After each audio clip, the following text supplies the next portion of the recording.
राम मंदिर के निर्माण में ऐसा क्या मिला जिसकी इतनी ज्यादा चर्चा हो रही है? जब नासा के वैज्ञानिक को इन चीजों के बारे में पता चला तो वो सभी हैरान रह गए। और सबसे बड़ी बात की, जब आपको इनके बारे में पता चलेगा तो आपके भी रोंगटे खड़े हो जाएंगे। एक बात और की, इस वीडियो को देखने के बाद आप भी अपने आप पर हिंदू और सनातनी होने पर बहुत ही ज्यादा गर्व करेंगे। आखिरकार कई सालों की इंतजार की घड़ी अब खत्म हो चुकी है और राम मंदिर भी बनकर तैयार हो चुका है। अब लोग 22 जनवरी का इंतजार कर रहे हैं, क्योंकि इस दिन का भारत के लोगों को ही नहीं बल्कि पूरी दुनिया को इंतजार है। लोग रामलला की स्थापित होने वाली मूर्ति को देखकर झूम उठेंगे, क्योंकि इस दिन के बाद राम मंदिर के दरवाजे हमेशा के लिए भक्तों के लिए खोल दिए जाएंगे। इस मूर्ति को बनाने के लिए देश के सबसे बड़े मूर्तिकारों को बुलाया गया है और जो भी व्यक्ति और जो भी भक्त इस ऐतिहासिक पल को निहारेगा वह जीवन मरण के बंधन से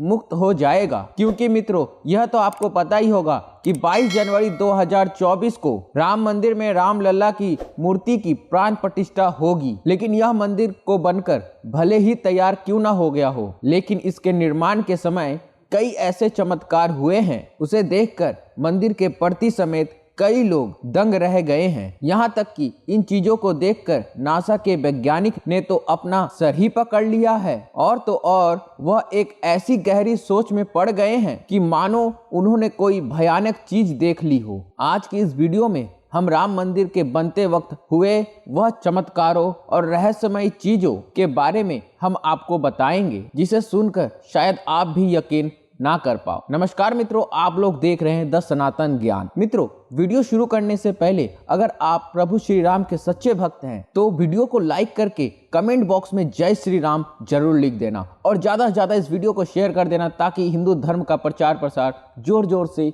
हो सके। और अगर आप लोग चैनल पर नए हैं तो चैनल को सब्सक्राइब जरूर कर देना। आपको बता दें मित्रों, जब यहाँ मंदिर निर्माण का कार्य चल रहा था तब एक 1200 खंभे की ड्राइंग तैयार करवाई गई और अमेरिका से एक विशिष्ट वैज्ञानिक टीमों को बुलाया गया ताकि वे इनका निरीक्षण करके होने वाली हर एक कमियों को दूर कर दे और राम मंदिर की शान में 4 चांद लगा दे। लेकिन जैसे ही राम मंदिर के निर्माण के वक्त वहां के जमीन को खोदा गया तब धरती से एक ऐसी वस्तु निकली कि उसे BCC देखकर सभी के होश उड़ गए और उसे चमत्कारी और दिव्य वस्तु को देखकर ना सिर्फ होश उड़ाए बल्कि भारत सरकार को भी हिलाकर रख दिया। जिसके बाद तुरंत एक कमेटी बुलाई गई और उसकी जांच के लिए लगा दी। लेकिन उसके बाद कुछ ऐसा हुआ कि सभी लोग प्रभु श्री राम के भक्त बन गए। दरअसल यह बात है राम मंदिर के निर्माण के समय की, जब अमेरिका से थॉमस नाम के एक वैज्ञानिक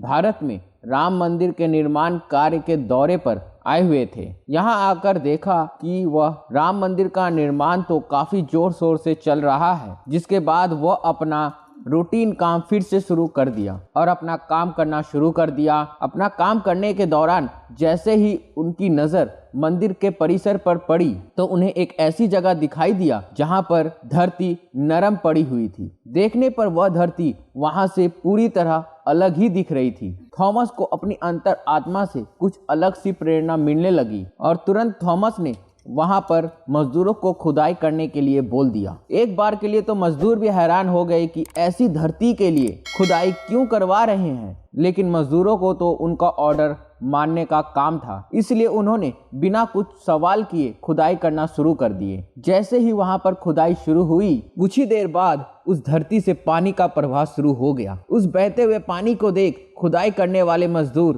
परेशान हो गए, क्योंकि पानी के अंदर खुदाई करना मुश्किल ही नहीं बल्कि नामुमकिन हो रहा था। लेकिन जब इस पानी का सर्वेक्षण किया तो पता चला है कि यह पानी तो पास ही में बह रही सरयू नदी का पानी है। वे लोग यह समझ नहीं पाए कि यह माता सरयू नदी का आशीर्वाद है कि वह खुद राम मंदिर के निर्माण में सहयोग कर रही थी। इस पानी ने सभी वैज्ञानिकों को एक गहरी सोच में ढकेल दिया। वे यह सोचने लग गए कि अगर ऐसे ही पानी निकलता रहा तो यहाँ एक भव्य मंदिर का निर्माण कैसे हो पाएगा, क्योंकि पानी वाली सतह पर एक मजबूत मंदिर का बनाना कोई खेल की बात नहीं थी। उस समय सभी के दिमाग में एक ही बात थी कि सरयू नदी का मंदिर के नीचे भूमि के अंदर मिलना कोई चमत्कार है या फिर कोई कुदरत का करिश्मा, यह कोई नहीं जानता था। आखिरकार जब कोई भी समाधान नहीं मिला तब सभी मिलकर श्री राम से प्रार्थना करने लग गए, क्योंकि मित्रों जाहिर सी बात थी, जब तक वह माता सरयू नदी का पानी का धारा बंद नहीं होता तब तक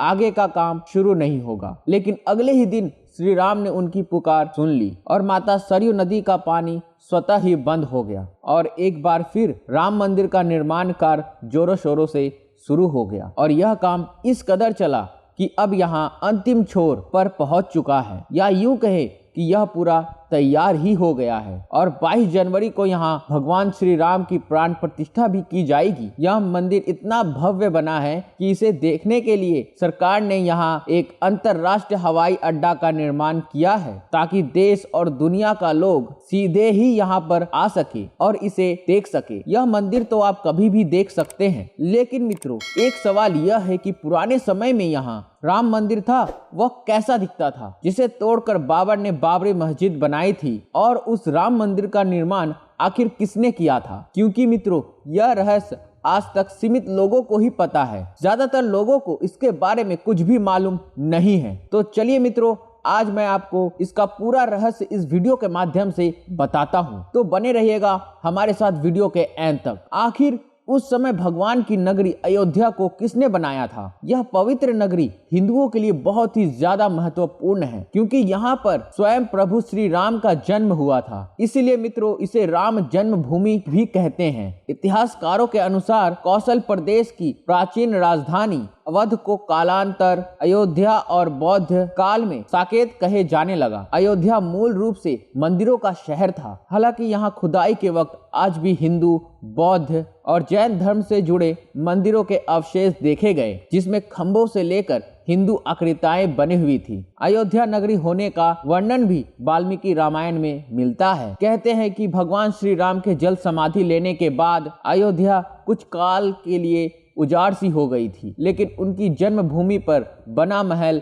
वैसा का वैसा ही था। भगवान श्री राम के पुत्र कुश ने एक बार पुनः राजधानी अयोध्या का पुनर्निर्माण कराया। इस निर्माण के बाद सूर्य वंश 44 अगली पीढ़ियों तक का अस्तित्व आखिरी राजा महाराजा बृहदबल तक अपने चरण में थे। कौशल राज बृहदबल की मृत्यु महाभारत युद्ध में अभिमन्यु के हाथों हुई थी। महाभारत के युद्ध के बाद अयोध्या उजड़ सी हो गई थी, मगर श्री राम जन्मभूमि का अस्तित्व फिर भी बना रहा। इसके बाद यह उल्लेख मिलता है कि ईसा के लगभग 100 वर्ष पूर्व उज्जैन के चक्रवर्ती सम्राट विक्रम आदित्य एक दिन आखेट करते करते अयोध्या पहुंच गए। थकान होने के कारण अयोध्या में सरयू नदी के किनारे एक आम के पेड़ के नीचे वे अपने सेना सहित आराम करने लग गए। उस समय यहाँ घना जंगल हुआ करता था, कोई बसावट भी यहाँ नहीं थी। महाराज विक्रम आदित्य को इस भूमि पर कुछ चमत्कार दिखाई देने लगा। तब उन्होंने खोज आरंभ की और पास की योगी में